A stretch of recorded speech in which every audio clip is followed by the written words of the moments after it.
Diz assim o texto: hoje invoco os céus e a terra como testemunha contra vocês, de que coloquei diante de vocês a vida e a morte, a bênção e a maldição. Agora escolham a vida, para que vocês e seus filhos vivam, e para que vocês amem o Senhor, o seu Deus. Ouçam a sua voz e se apeguem firmemente a Ele, pois o Senhor é a sua vida, e Ele lhes dará muitos anos na terra que jurou dar aos seus antepassados, Abraão, Isaque e Jacó. E você diga amém. Se assente, por gentileza. Queridos, eu quero nessa noite aqui refletir um pouquinho com vocês sobre o poder da decisão. Nós temos o poder de decisão sobre nossas vidas. Amém? Amém? Se alguém puder me ajudar no fundo aqui, tá bom, filho? Vai ser benção. Escute isso que eu vou dizer para você. Esse texto aqui é o próprio Deus se manifestando para a nação de Israel, e Ele dá o poder de decisão para o povo de Israel de uma maneira muito clara, muito específica, como a gente acabou de ler. Ele diz assim: eu invoco os céus e terra como testemunha contra vocês, de que eu coloquei diante de vocês a vida e a morte, a bênção e a maldição. E aí ele ainda diz o seguinte: olha, escolha a vida. Não bastante Deus ele dizer: olha, você tem o certo, o errado, você tem a bênção, a maldição, você tem a vida e tem a morte. Ele diz, ele deixa esse leque em aberto à vontade para o povo, e ele diz: olha, eu vou dar um conselho para vocês, escolham a vida. Então eu quero falar aqui sobre esse poder de decisão, que a verdade é que nós temos o poder de decisão sobre muitas coisas na nossa vida. Então o que é a decisão? A decisão é um termo que se refere ao processo cognitivo pela qual a pessoa escolhe como agir em diferentes situações da vida. Então você tem o poder de decidir, por exemplo, se você vai comer um prato de comida, por exemplo, lá no shopping, que ele vai ser nutritivo, vai matar a tua fome, vai te saciar, ou se você, por exemplo, vai colocar o pé na jaca, vai pegar aquele prato gorduroso, aquilo que vai te fazer mal. Você tem essa decisão. E isso é um processo cognitivo dentro da mente de todo mundo. Todos nós temos esse poder de escolher entre o certo, o errado, escolher entre o quente, o frio, escolher entre o azedo, o doce. Então, queridos, a decisão, ela sempre envolve um processo de elaboração de um nível mental que pode ser influenciado por várias razões, causas e circunstâncias. Então, o que quer dizer isso? As decisões, preste atenção, olhe para mim, as decisões que você toma diariamente, fatalmente elas estão associadas aos lugares que você frequenta, às pessoas que você se relaciona, ao que você assiste, às pessoas que você se assenta para você comer, as pessoas que você decide passear, ter um momento de relacionamento, de comunhão com essas pessoas. Tudo isso vai influenciar as decisões que você toma. Por isso que tem um ditado muito sábio, ele não é bíblico, mas é um ditado muito sábio, muito popular, que diz: me diga com quem andas, que eu direi quem tu és. Porque a gente consegue trazer um pouco de definição para a pessoa, porque nós passamos a ser a média das pessoas que escolhemos viver. Então, se você procura se relacionar, viver de maneira íntima com pessoas que são cheias do Espírito Santo, pessoas que são honestas, corretas, você vai automaticamente absorver essas características e no seu dia a dia você vai procurar tomar decisões de acordo com aquilo que você vive no seu dia a dia. Quem está entendendo isso, diga amém. Então você precisa entender que todos os dias alguma decisão você está tomando. E diga comigo assim, ó, não decidir já é uma decisão. Quando você não toma uma decisão, quando você decide, perceba, quando você decide não fazer nada, já é uma decisão. Então diariamente nós estamos tomando decisões.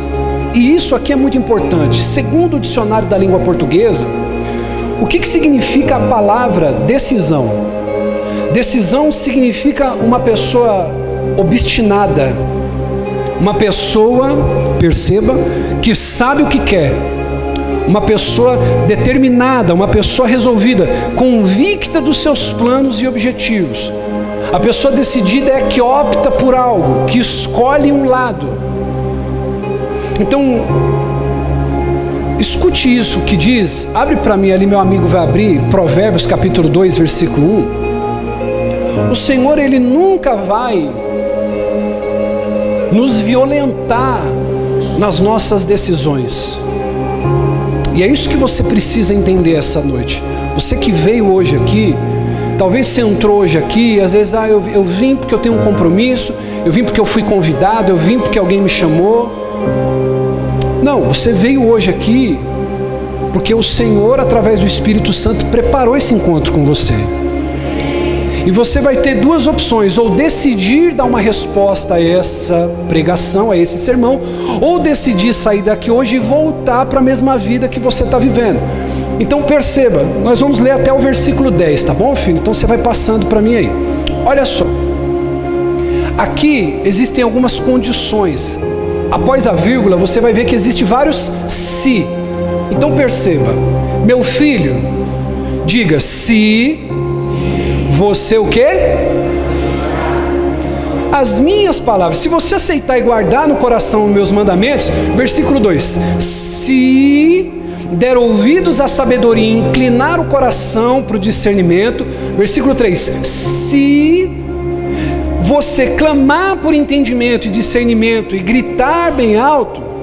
4. Se procurar a sabedoria como se procura a prata, buscá-la como quem busca um tesouro escondido. Olha a referência que ele dá sobre a busca por sabedoria. Se procurar a sabedoria como alguém que procura ouro, prata, um tesouro escondido. Versículo 5. Então você entenderá o que é temer ao Senhor. Preste atenção. Ô bispo, por que eu tenho uma vida espiritual fraca, gelada? Primeiro, porque você terceiriza a sua responsabilidade. Ninguém fica cheio do Espírito Santo só buscando Deus na igreja. Por isso que até hoje você nunca se tornou um homem de Deus de verdade, uma mulher de Deus de verdade.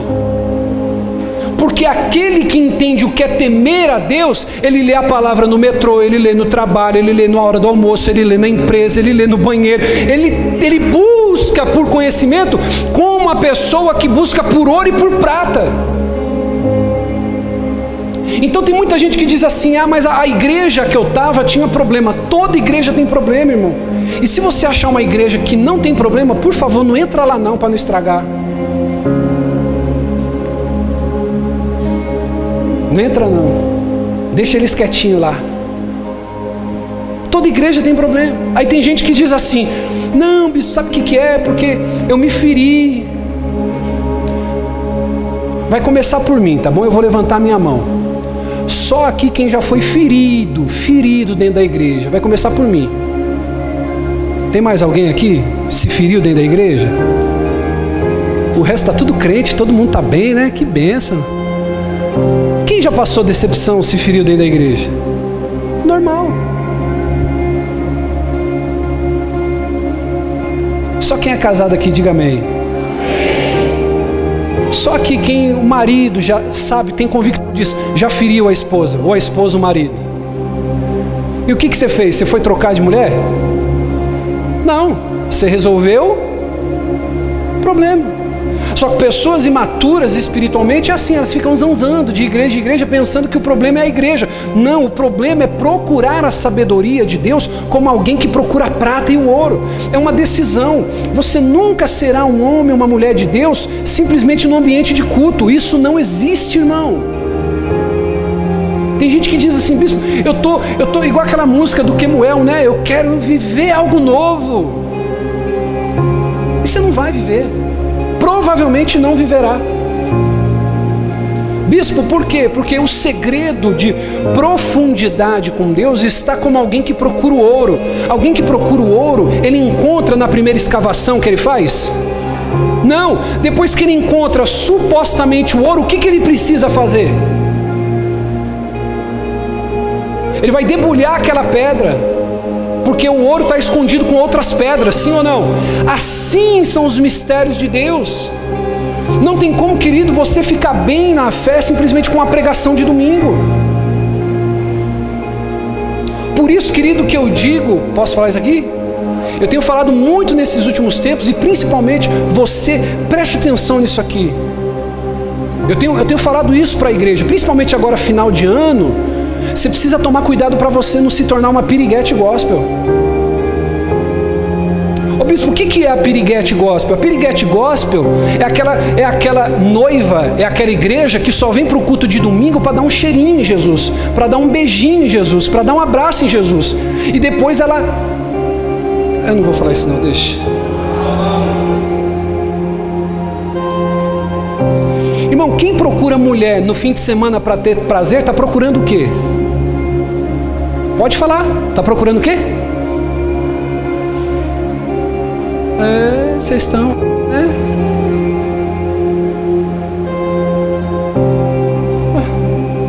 Um homem que procura uma mulher no sábado, no domingo, só para ter prazer, ele está procurando uma mulher decente? Ele está procurando o quê? Prostituta, irmão. E quanta gente está se prestando a esse papel de querer ter um casinho com Jesus no domingo para sentir prazer, mas na semana não quer compromisso com ele. Só quer vir no culto, irmão,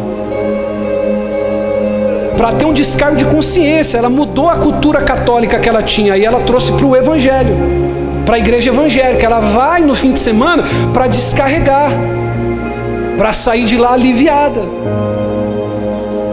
Então você precisa entender isso. Uma vida com Deus é uma vida de aliança, compromisso. Só você que é casado aqui, pensa comigo. Ô Lucas, quanto tempo você está casado, filho? 6 anos? O que você me diria se sua mulher fosse dormir em casa só no domingo? Ia ficar bom o casamento? Não? Cadê aqui? Só no domingo, filho, tua esposa ia dormir em casa. De segunda a sexta, bagaceira. Não? Não ia aceitar, não? Você ia, filho? Marido de segunda a sexta. Sou de ninguém, mas no sábado, no domingo eu sou fiel. Não? Você não ia aceitar? Então deixa eu melhorar aqui a pergunta. Mas ele paga as contas. Ele banca o botox, a progressiva, o sapato. Mesmo assim, não. Então por que a gente tem a pretensão de achar que Deus está nos aceitando porque a gente vem na igreja, entrega oferta, o dízimo? Mas eu só quero ter um casinho com Ele no fim de semana, eu só quero dar um cheirinho, eu só quero dar um beijinho. Então se você que está aqui, que é homem, mulher, você entende que não é fidelidade ter um relacionamento com a tua esposa, com o teu marido, aonde essa pessoa só apareça na tua cama no domingo, no sábado, por que a relação com Deus a gente pensa que ela pode ser vulgarizada? Então eu preciso entender que isso é uma decisão minha. Diga bem alto e bem forte assim: se eu estou frio espiritualmente, se eu estou fraco na fé, levanta a mão e diga assim: a responsabilidade é totalmente minha.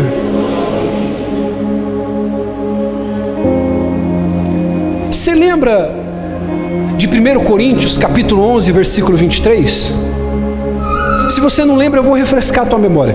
Porque eu recebi do Senhor o que também vos entreguei, que o Senhor na noite que foi traído, tomou o pão, pegou o cálice, e você conhece já, quem participa da ceia principalmente.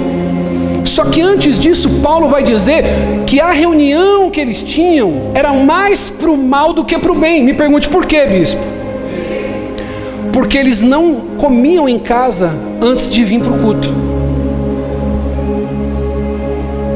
Eu não sei se você sabe, a ceia judaica era regada a muito vinho e muito pão, muita comida. Então Paulo vai dizer para os coríntios o seguinte: olha, quando vocês se reúnem, é mais para o mal do que para o bem, porque vocês chegam na igreja famintos. Eu posso falar isso aqui? E ao invés de vocês irem para adorar o único e verdadeiro Deus, vocês vão para devorar uns aos outros. Então ele diz assim: o problema é que vocês chegam e não esperam a hora do banquete ser servido, vocês já chegam comendo. Ele diz: então vocês têm que se alimentar em casa. Olha para quem está do seu lado e diga assim: o lugar de se alimentar é em casa. Sim ou não? Então quando ele está dizendo isso aqui, o que ele está querendo ensinar eu e ensinar você? Que o lugar que eu me alimento não é na igreja. O lugar que eu sou cheio do Espírito Santo não é no ambiente do culto. O lugar onde Deus me revela, o lugar onde Deus me enche, o lugar onde Deus me batiza, o lugar onde Deus me usa com poder, é em casa, é onde eu me alimento, é onde eu busco, é onde eu oro, onde eu sou cheio, onde Ele traz a presença, onde Ele traz a revelação. Ou seja, dentro da minha casa, principalmente você que é marido, precisa ser uma extensão do pedaço do céu. E aí ele continua dizendo: se procurar sabedoria como procura prata para buscar, como quem busca o tesouro escondido, então você entenderá o que é temer o Senhor e achará o conhecimento de Deus. Versículo 6: pois o Senhor é quem dá sabedoria, da sua boca procedem o conhecimento e o discernimento. Versículo 7: ele reserva a sensatez para o justo, como um escudo protege o que anda com integridade, pois guarda a vereda do justo e protege o caminho dos seus fiéis. Então você entenderá o que é justo, direito e certo, e aprenderá os caminhos do bem, pois a sabedoria entrará em seu coração, e o conhecimento será agradável à sua alma.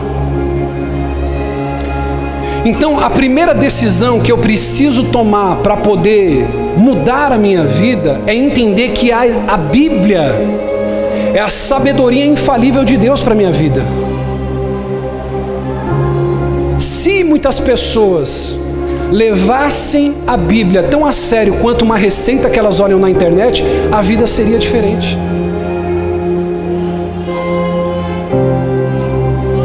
Deuteronômio capítulo 4, versículo 6 diz assim: vocês devem obedecer-lhes e cumpri-los. O que? Os mandamentos. Pois assim os outros povos verão a sabedoria e o discernimento de vocês. Quando eles ouvirem todos esses decretos, dirão: de fato, esta grande nação é um povo sábio e inteligente. Então essa decisão, ela tem que partir de mim. Quando eu olho para a Bíblia, eu preciso entender: ou eu estou disposto a obedecer tudo que está ali, ou então eu estou vivendo uma viagem.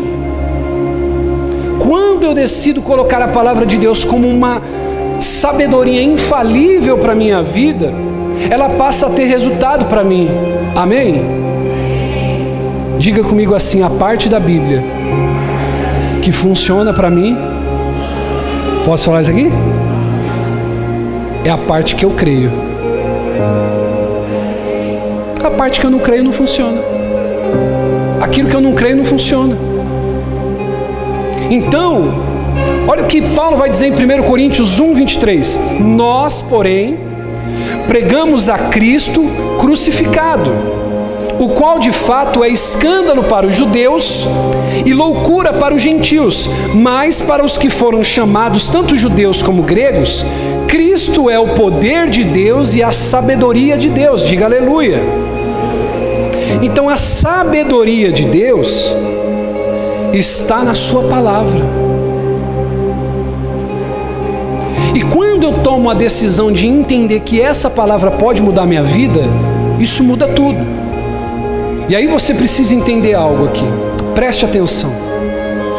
Olhe para mim. Não sei se está ligado os ar-condicionado, filho. Se tiver, precisa pegar o controle aí, ou ver no disjuntor lá, tá bom? Coisa rápida aí. Preste atenção nisso. Diga bem alto e bem forte. Existe uma diferença entre sabedoria e inteligência. Existe um abismo entre os dois, entre sabedoria e inteligência. Ô bispo, o que é inteligência? A inteligência é a habilidade de manejar o conhecimento e aplicar. Então, por exemplo, a pessoa que vai para uma faculdade, que vai para um curso, ela senta lá por horas e estuda. Teoricamente nós entendemos que essa pessoa sai de lá mais inteligente, sim ou não? Sim ou não? Se uma pessoa passa 16 horas por dia, 18 horas por dia, estudando sozinha, ela se torna inteligente, porque ela está acumulando, adquirindo conhecimento. Então, querido, isso é conhecimento, a inteligência. A pessoa, ela aprende, a pessoa, ela senta, ela aprende teoria, e aquilo ela usa para aplicar no seu dia a dia. Só que a sabedoria é diferente. A sabedoria, ela não é no campo das ideias. A sabedoria, ela não está no cárcere da mente. A sabedoria é diferente. Ela pode ser adquirida por uma pessoa que é atenta, uma pessoa que sabe aprender com certas situações. Isso é sabedoria. É aquele tipo de pessoa que vê o outro errar, ele olha e fala assim: eu não vou errar da mesma maneira. A sabedoria, ela não está no campo da mente, ela está no campo da prática, daquilo que você executa. Por isso, querido, que nós vamos ver aqui mais para frente, tem pessoas que, por serem experientes, o cabelo está branco, a barba está branca, os dias passaram para ela, ela pensa que ela tem sabedoria. Mas sabedoria não tem nada a ver com inteligência, e sabedoria também não tem nada a ver com experiência. E nós precisamos entender isso, que a sabedoria, querido, é a pessoa que sabe aprender com os momentos bons, com os momentos ruins. É aquela pessoa que, por mais que ela tenha experiência, ela passa por problemas e ela sabe avaliar, ela sabe pesar os acontecimentos. Ela sabe, olhe para mim, redobre sua atenção, tomar decisões baseadas no que está acontecendo, não nas emoções, não nos sentimentos. Porque tem pessoas que são experientes. Quem conhece, por exemplo, alguém que é experiente, mas na hora de tomar a decisão, ela não toma a decisão com sabedoria?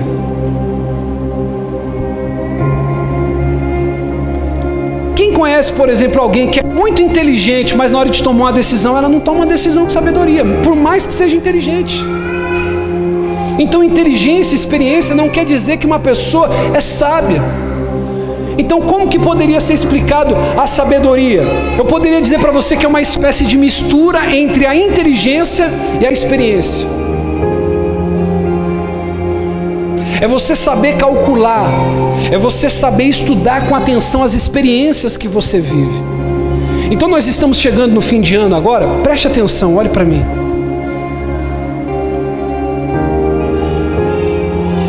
Preste atenção. As crianças que estão brincando, deixem elas à vontade, amém, querido? Elas não conseguem se adaptar lá na salinha, tá bom? Então eu queria pedir para os pais aqui, das crianças aqui, ficarem à vontade, amém? Não estão me atrapalhando, eu queria que não atrapalhasse você também, amém, gente? Tá bom? Para quem não sabe, a gente tem algumas crianças que a igreja toda está precisando se adaptar, algumas delas têm autismo, amém, querido? Então não é que a criança é mal criada, nem que o pai está deixando a criança à vontade demais. A igreja está aprendendo a se adaptar com isso, amém?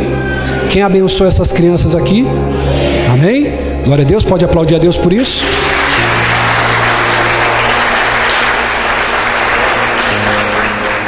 Então, só para não ficar aquele mal-estar, né? Amém, querido? Às vezes tem pessoas que não sabem disso. Então, deixa as nossas crianças aí à vontade. Na melhor hora, Deus ele vai nos dar o direcionamento. Amém, queridos? Então, preste atenção nisso. Fim de ano está chegando. E você precisa tomar a decisão de buscar sabedoria. Então, seguindo esse raciocínio, sabedoria, a gente pode fazer uma mistura de inteligência com experiência. Olhe para mim. Esse ano de 2021, você prosperou? Você cresceu no amor? Você cresceu espiritualmente? A tua empresa, o teu negócio, o teu produto deu certo? O teu trabalho progrediu?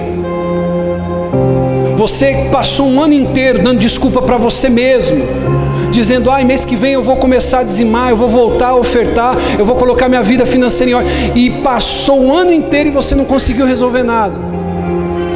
Agora é a hora de você aplicar sabedoria. Você precisa fazer uma avaliação. Se você for pegar uma pessoa que tem um carro e ela vai viajar, o que ela precisa fazer depois que ela compra um pneu novo para o carro? Ela tem que fazer alinhamento, balanceamento.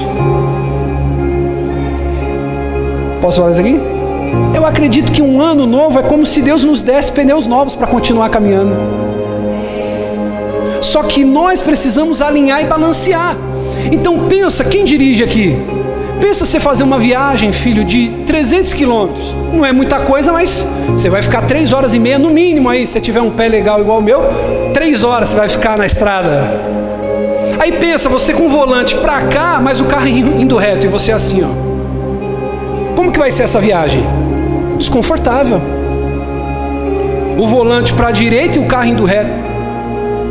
Aí quando você vira para a direita, tá errado. Então você vai e alinha, porque isso vai fazer o quê? Se você não alinhar, vai gastar os pneus novos, sim ou não? Então precisa alinhar. Depois que você alinha, qual que é o próximo procedimento? Balancear, e você tem que fazer um balanço da sua vida. Só que tem gente que está esperando Deus fazer a parte dela. Deus não vai, querido, sentar no teu lugar e refletir sobre os seus resultados, sobre aquilo que você conquistou e aquilo que você perdeu. Só é você que tem que fazer.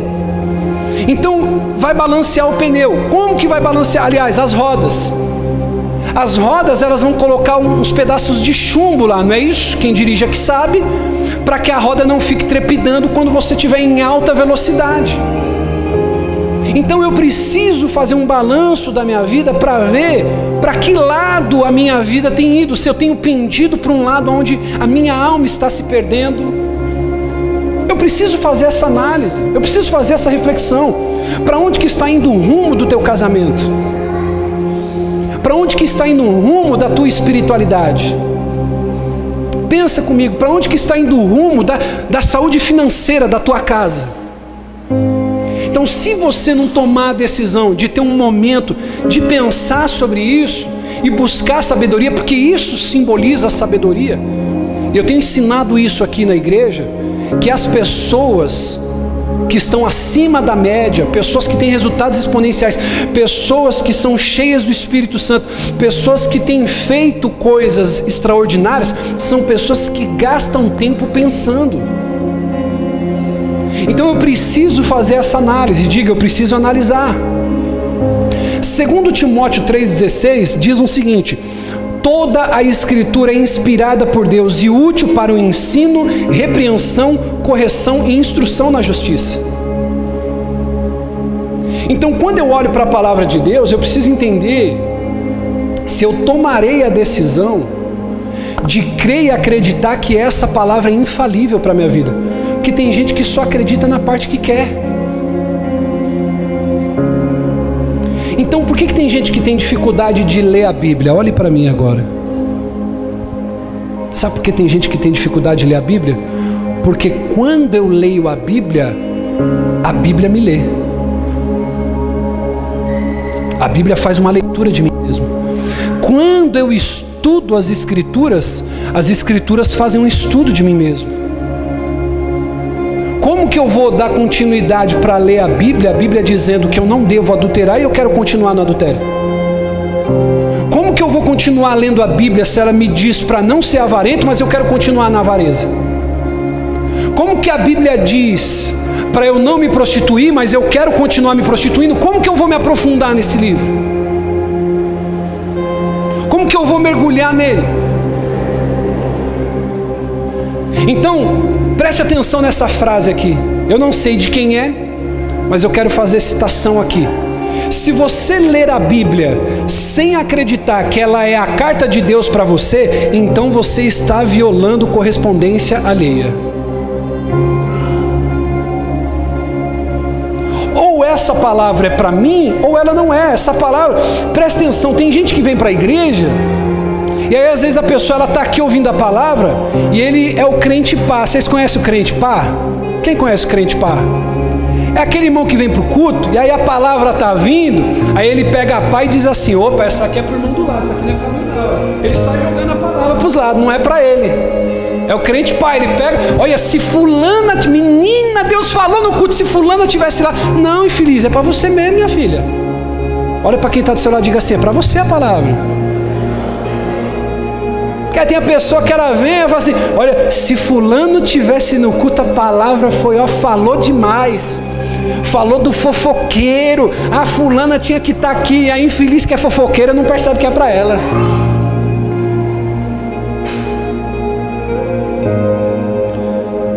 Posso continuar?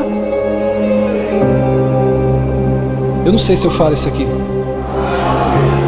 Teve gente que já falou para mim assim: ô bispo, eu não concordo com o dízimo. Ô bispo, o senhor respondeu o quê? Eu respondi assim: eu também não concordo, mas eu obedeço e dou. Eu não concordo, irmão. Tem hora que é difícil tirar 10% daquilo que eu ganho. Mas eu posso falar uma coisa para você?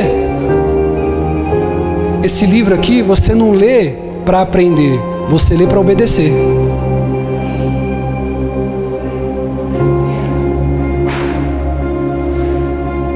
Os irmãos do Aleluia chegaram no culto? A missa do Padre Marcelo está mais animada que o culto hoje, hein? Diga comigo: a Bíblia eu não leio para concordar. Olha para o teu irmão e diga assim: leia a Bíblia para obedecer, para viver o que diz nela.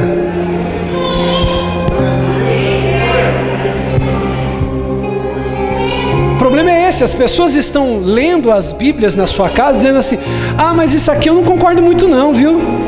Ah, mas isso aqui eu não sei, viu? Ah, mas isso aqui, ai bispo, não sei não.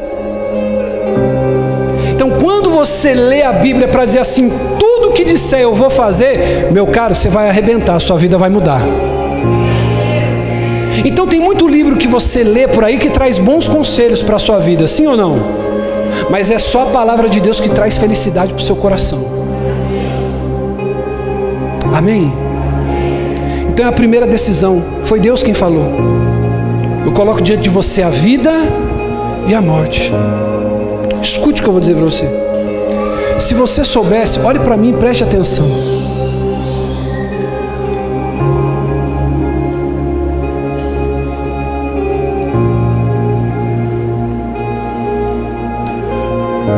Se você soubesse o tanto de gente que está dentro da igreja, que vai um dia acordar no inferno,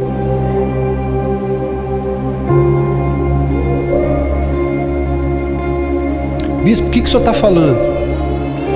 Creia no que eu estou te dizendo.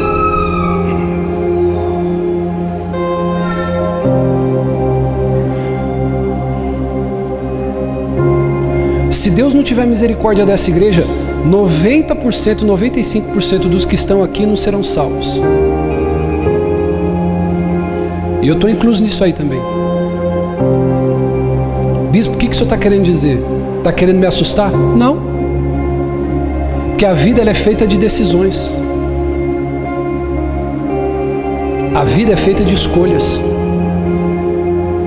Escute. Deus não vai salvar a tua alma porque você tem medo de ir para o inferno.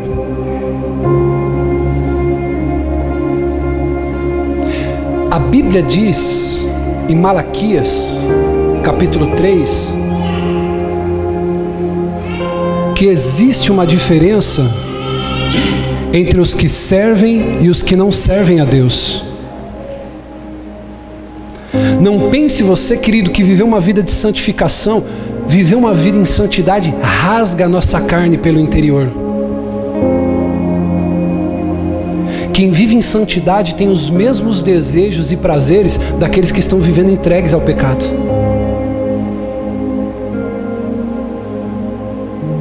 Mas o chamado da Bíblia, o chamado de Jesus, não é você concordar com o discurso dele, diz assim: segue-me. Deus nunca te chamou para concordar, Ele te chamou para seguir. Ou você crê e vive, ou você duvida e larga. Então você precisa ponderar, porque no meio de mais de 600 mil mortes, Deus poupou você. E a pergunta que eu te faço: nós fomos visitar a diaconisa Vanessa, em um momento que eu estava com ela, filho, no leito lá, ela estava com oxigênio, ela foi transferida para o hospital, está bem acomodada lá, tudo certo, veio direto lá, né? Foram te buscar? Deus abençoe. Conversando com a sua esposa, filho, quando eu fui fazer a visita no hospital para ela, ela falou: bispo, a gente estava ouvindo tudo sobre o coronavírus, e é uma coisa quando você vê na TV, só que quando eu entrei no hospital sentindo falta de ar e eu vi a equipe médica, a junta médica falando que talvez teria que me entubar, a minha fé balançou. Palavras da tua esposa. A minha fé balançou, porque olha o que ela disse: quando é com a gente é diferente. Ela falou: bispo, eu senti um medo. E glória a Deus que ela falou: bispo, eu estou firme na fé, minha vida está em Deus, mas bate uma preocupação. Eu pergunto para você hoje: se o Senhor pedir conta da tua vida, o que você tem para apresentar ao Senhor?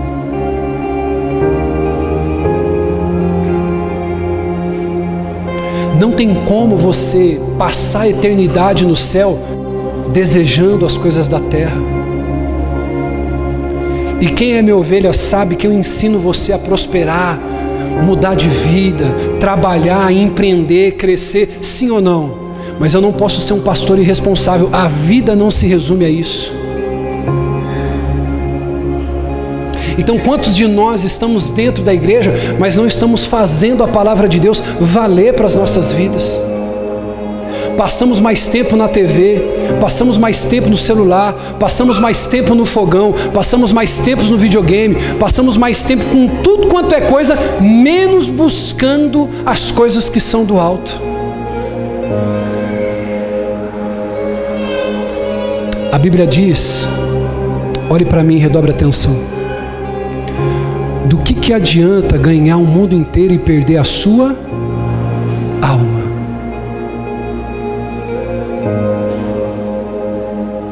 Olhe para mim.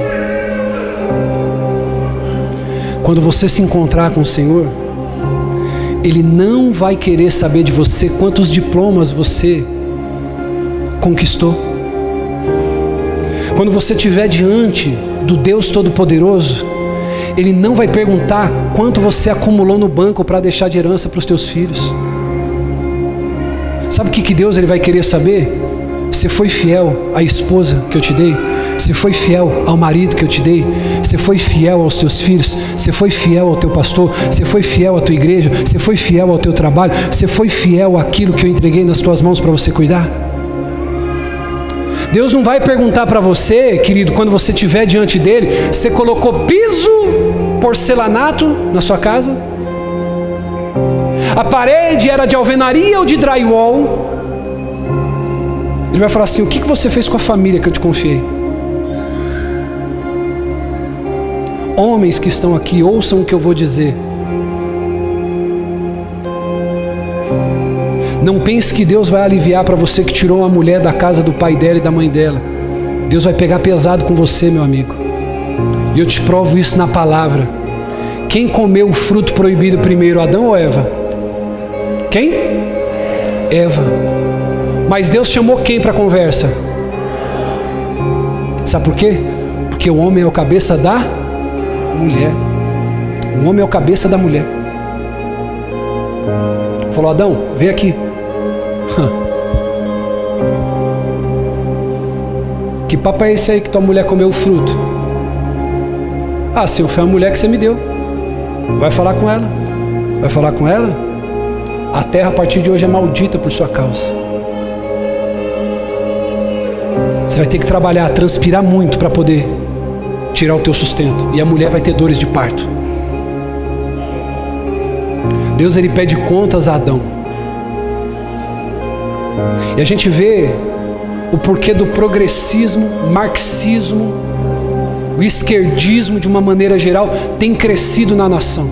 Escuta o que eu vou dizer para você. Eu não sou ativista político, mas é impossível um cristão genuíno ser de esquerda. E não estou aqui para discordar com você, mas é impossível por causa dos valores.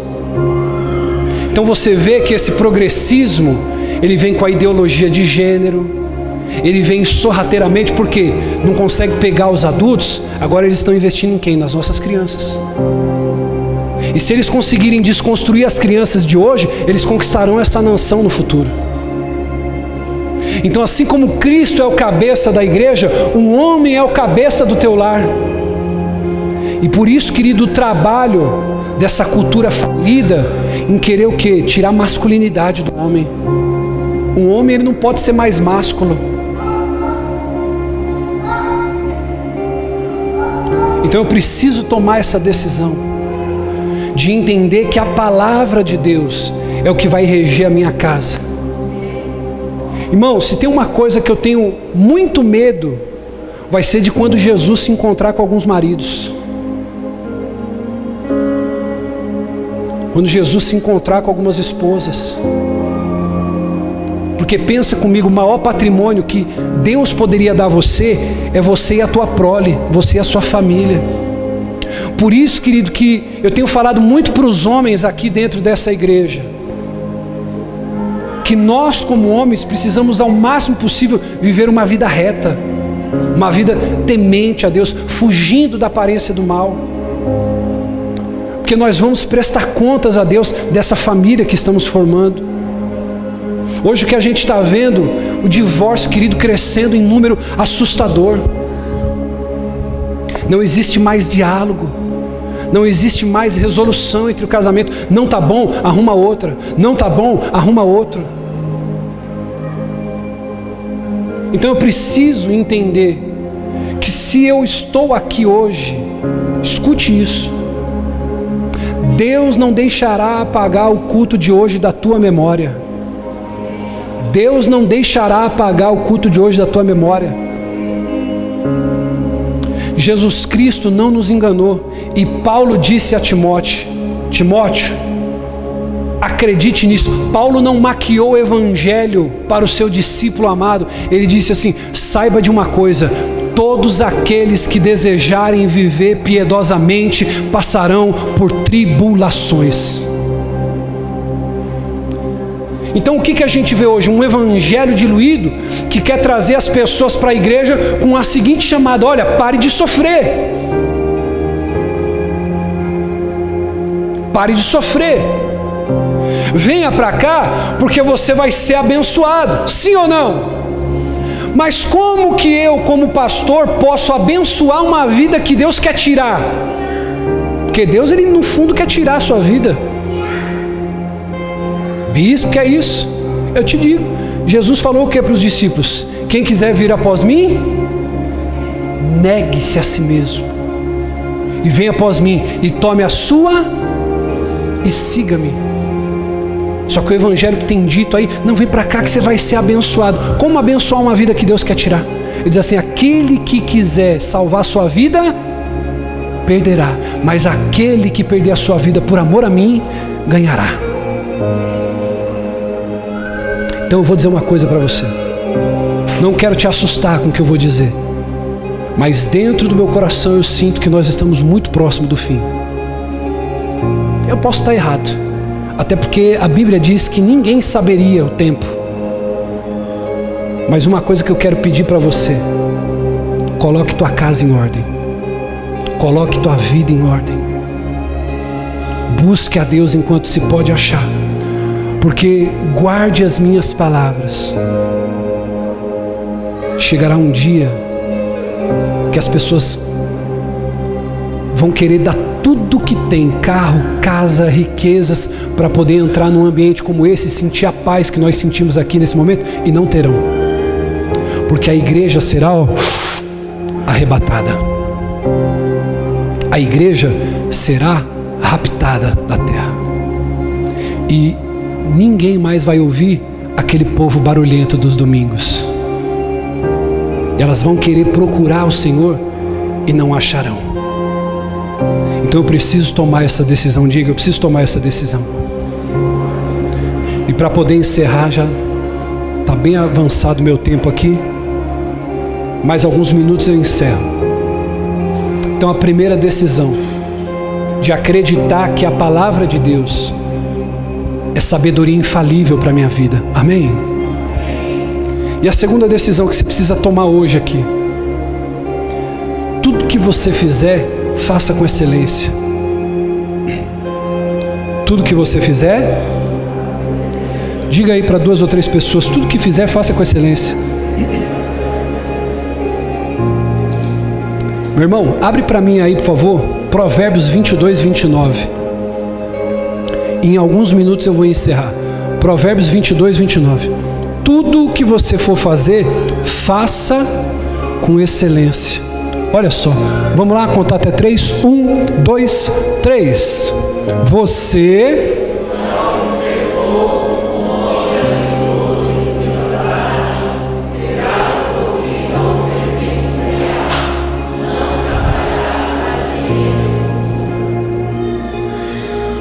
ou seja, é a pessoa que tem excelência naquilo que faz. Você já viu um homem habilidoso no seu trabalho? Irmão, é como eu costumo dizer: pessoa boa no que faz não fica sem trabalhar. Quem aqui é empreendedor, quem contrata mão de obra aqui sabe. Pessoa para trabalhar tem um monte, mas a pessoa quer salário, ela não quer trabalho. Sim ou não, Fábio? Sei que tem muita gente que te ajuda, não é isso?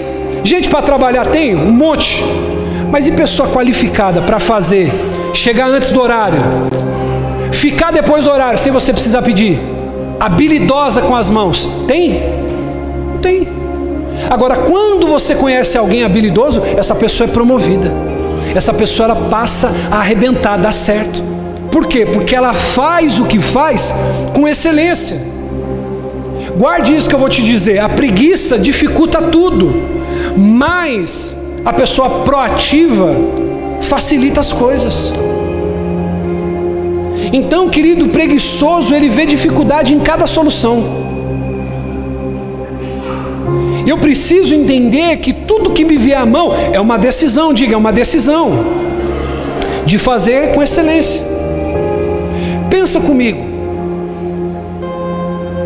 o casamento muitas vezes vai entrando no marasmo, e você homem, você mulher, vai deixando passar os dias, vai deixando passar as semanas, vai deixando passar os meses, e porque muitos homens eles vão se afundando em pornografia, porque muitos homens vão se afundando em imoralidade, porque ele não tem um pensamento de um dia falar assim: eu vou ter uma noite de amor com a minha esposa de excelência, eu vou quebrar a bichinha no meio. Ou a mulher pensar desse jeito: eu vou quebrar meu marido no meio hoje, com excelência. Parece que eu estou falando aqui até alguma coisa errada agora, eu estou me sentindo constrangido aqui. Posso fazer uma pergunta aqui, sim ou não? Só os casados aqui, diga amém. Casado não transa não faz sexo não? Misericórdia, irmão, vocês estão me assustando. Você tem que fazer com excelência. Posso falar aqui? Você vai ter que comprar aquele olhinho cheirosinho, aquele olhinho que fica quente, depois fica frio. Bispo, meu Deus, irmão, você precisa potencializar esse negócio, namorar. Escuta o que eu vou dizer para você: o casal, irmão, que não está beijando na boca, não está tendo uma vida sexual ativa, está em pecado, tanto homem quanto mulher, não importa. Eu preciso fazer com excelência. Guarde isso: a sua constância em ser excelente vai te atrair coisas excelentes, vai te abrir portas excelentes. A excelência atrai a excelência. Amém, irmão? Então eu preciso tomar essa decisão, irmão. Eu ensino isso aqui para os homens, para as mulheres. Eu tenho que fazer, querido, com excelência. Eu não posso esperar para quando a situação estiver boa. Não, diga comigo assim, é agora. Fazer, querido, com excelência. Provérbios 28:20 diz: o fiel será ricamente abençoado, mas quem tenta enriquecer depressa não ficará sem castigo. Ou seja, é a pessoa que quer ter resultado rápido, mas ela não quer pagar o preço. Irmão, quem já viu na internet aqueles camaradas com aqueles braços desse tamanho assim, mas você olha a canela toda fina? Porque ele queria ficar forte e rápido. Não é Hector? Que nem o Hector. O Hector, ele é todo forte. Mas tem um camarada que ele quer ficar forte e rápido, aí ele injeta aquele óleo no braço. Quem já viu alguma coisa parecida com isso, irmão? Quem já viu? Fica a coisa mais feia. Cadê o Hector também que gosta de uma academia? Não é assim, Hector? A pessoa quer resultado o quê? Rápido, prático, fácil. Então escute o que eu vou dizer para você. Nada na sua vida vai ter um resultado positivo, poderoso, satisfatório, sem trabalho duro. Eu vou te dar aqui uma pérola. Quem quer essa pérola aqui? Só quem já passou, irmão. Vou começar por mim aqui, tá bom? Diga assim, o pastor da igreja primeiro. Eu vou levantar minha mão, já está levantada. Só quem aqui já teve crise no casamento, viver mal com a esposa e com o marido. Ufa, não estou sozinho nessa. Quem não levantou uma mulher casada, irmão, está mentindo, pode ficar tranquilo. Porque viver a dois, irmão, é ou não é difícil? Agora eu faço uma pergunta, olha para mim. Viver em crise é fácil ou é difícil? Difícil, não é? Sabe qual é o problema? A gente pensa que viver bem também é fácil, viver bem também é difícil. Porque vai ter que se anular, vai ter que se sacrificar, vai ter que pedir perdão, vai ter que ir lá, perdoar uma vez, perdoar duas, perdoar três. Sim ou não? Então você tem que escolher a parte difícil que você quer encarar. Então eu quero viver a parte difícil de viver bem. Se para isso eu preciso me anular, preciso me sacrificar, se para isso eu tenho que esperar 40 minutos na loja lá no shopping, eu vou fazer, irmão. Se para isso eu vou ter que tirar muitas vezes o dinheiro que eu queria comprar um negócio para mim, para ela fazer um botox no cabelo, eu vou fazer. Porque viver bem não é fácil, viver bem é difícil. Irmão, pensa que a minha esposa, os melhores dias do ano é quando ela vai fazer as luzes, quando ela faz o botox, quando ela faz a progressiva, quando ela faz a unha, quando ela vai em manicure, pedicure. Diga comigo assim, viver bem tem um custo. Irmão, ela às vezes ir lá na beira do fogão, na beira da pia, para fazer uma comida maravilhosa que eu gosto, pensa que também ela quer fazer? Não quer. Mas quando ela faz aquela comidinha, irmão, do jeito que eu gosto, quando ela vai e faz um capricho para mim, como é que o marido fica? Fica bem. Viver com os filhos, irmão. O que vinha à mão eu preciso fazer com excelência. Tempo de qualidade com os filhos. Tem pessoa que é assim, querem dar coisas para os filhos, mas não se dão aos filhos. Deixa eu te dar um mau conselho da tua vida. Pare de trabalhar para dar coisas para o seu filho. Seu filho, ele não quer que você dê coisa, seu filho quer você. Minha filha ganhou de presente aqueles negocinhos de ficar apertando para tirar o estresse. Como que é o nome? Pocket. Ela ganhou um negócio grande assim, vem com 2 dadinhos.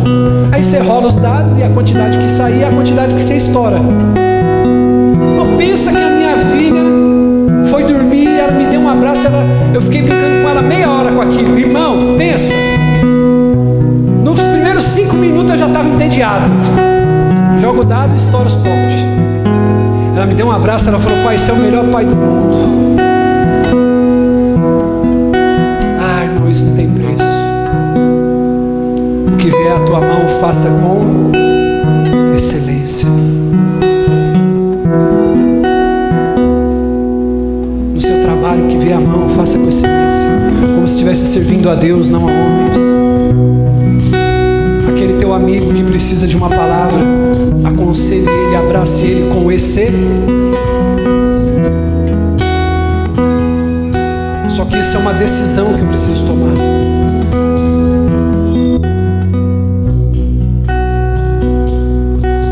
Tem pessoas, irmão, que dentro da igreja, elas estão trabalhando, fazendo por um protocolo, elas não estão fazendo com excelência.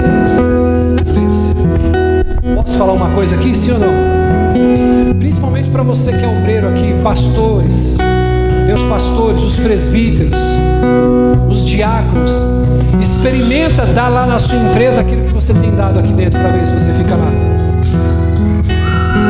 Experimenta servir o teu patrão como você tem servido na igreja. Será que você vai prosperar na empresa? Porque tem gente que é assim. Ah, bispo, manda mensagem, liga. Hoje eu não vou pro culto não, meu filho tá tudo bem não. É que hoje eu não tô sentindo não de ir. Liga pro teu patrão, fala pra ele assim: hoje eu não tô sentindo de ir trabalhar não, viu, chefe? Eu tô sentindo um negócio, terra. Deus tá falando aqui, viu, chefe? Experimenta chegar na segunda-feira, você que chegou hoje em cima da hora, que chegou atrasado, você que tem um compromisso com o seu Deus, experimente chegar amanhã 10, 15, 20, uma hora atrasado. O que vai acontecer lá no seu trabalho? Então eu não posso me enganar, querido. Deixa eu dizer uma coisa para você: estar dentro da igreja não quer dizer nada. Igreja não salva ninguém. Sabe o que salva a tua vida? O sacrifício na cruz e obediência a essa palavra. Me diga o quanto você obedece esse livro e eu vou dizer o quanto você está convertido. Cadê a tua Bíblia? Pegue a tua Bíblia, levante a tua Bíblia.